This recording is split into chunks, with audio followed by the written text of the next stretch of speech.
ওখানে স্টপ করে দেবে, এইখানে স্টপ করো।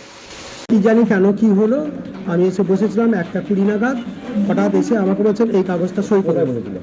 আমি অফিসে, বিদ্যালয়ের অফিসে আমার নিজের চেয়ারে বসেছিলাম। এবার তিনি বলছেন এই সেই কাগজটায় লেখা আছে সমস্ত বিভিন্ন ধরনের মিথ্যে কথা, আমি রিসিভ করবো কেন? এটা রিসিভ করার কথা নয়। এবং এডুকেশনাল ট্রুথ তো সাধারণত একাডেমিক কাউন্সিলের ব্যাপার, একাডেমিক ব্যাপার।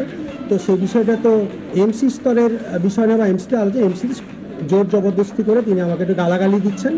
এবং তারপরে এই রিসিভ না করলে এক্ষুনি এই ক্লার্ককে বলছে, জোর করে বলছে, সৌমিক পায়ালকে বলছে এই রিসিভ কর।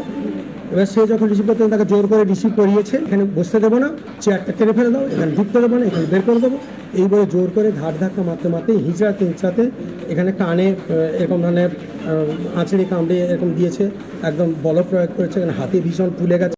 উনি হচ্ছেন বর্তমানে একটা ভবনের নামে টাকা তুলছে, সেই টাকা তুলতে গিয়ে উনি হচ্ছেন কোনো এমসির কোনো রিপোর্ট নেয়নি, রিপোর্ট পারমিশন নেয়নি। সেটা আমি একটা রিসিপ্ট দিতে গেছিলাম, ক্লার্ক রিসিপ্টটা দেয়, কিন্তু ওনার কাছে রিসিপ্ট সিল আনতে যাওয়ার পরে উনি কাগজটা মুড়ে ফেলে দেন। তারপরে আমি যখন তুলতে গিয়েছিলাম এবং আমি বললাম আমি সই করি, তখন উনি আমাকে ফেলে দেন। কম্পিউটারে বসে কাজ করছিলাম।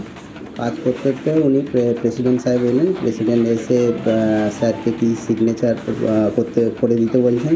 স্যার না বলতে প্রেসিডেন্ট ক্ষিপ্ত হয়ে যান। প্রেসিডেন্ট ক্ষিপ্ত হয়ে তারপরে গন্ডগোলটা শুরু হয় আমাদের টিআইসি স্যারকে। কে থাকতাম বললেন? President sir